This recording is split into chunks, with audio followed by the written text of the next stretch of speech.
hit Far North Queensland hard, and our region and our roads are still a long way from recovery. Over the past 3 weeks, Far North Queensland has had some of the worst road closures that I've seen in my 20+ years of living in Cairns.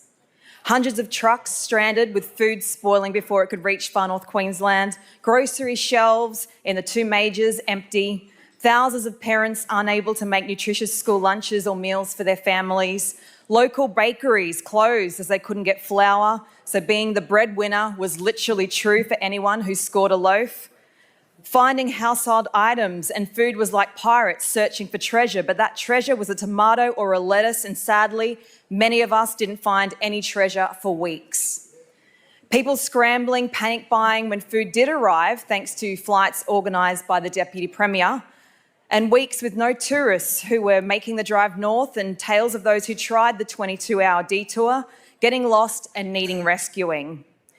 The region has lost $7 million through cancellations in the past 2 weeks. Forward bookings for the next 4 weeks are down 44%, with a forecasted impact by the end of March of approximately $50 million in lost customers.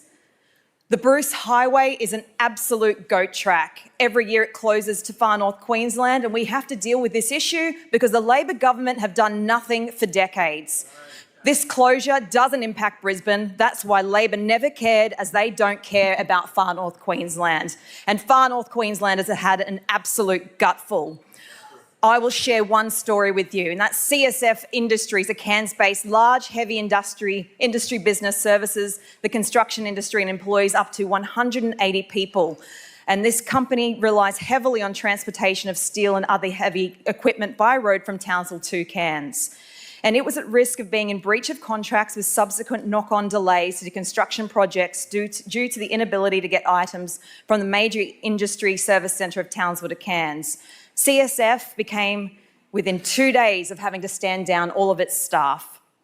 Thankfully, the roads opened, but Far North Queensland's reputation as a reliable source of materials for major projects across Northern Australia is at significant risk.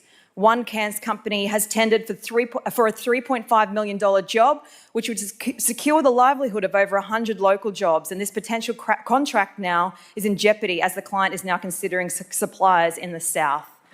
In Far North Queensland, many roads are vulnerable and need considerable upgrades, and I stand here not only as a representative of Barron River right now, but for all of Far North Queensland, and on behalf of my parliamentary colleagues in Mulgrave and in Cook, we must ensure Far North Queensland remains accessible. Thank you, Mr Speaker.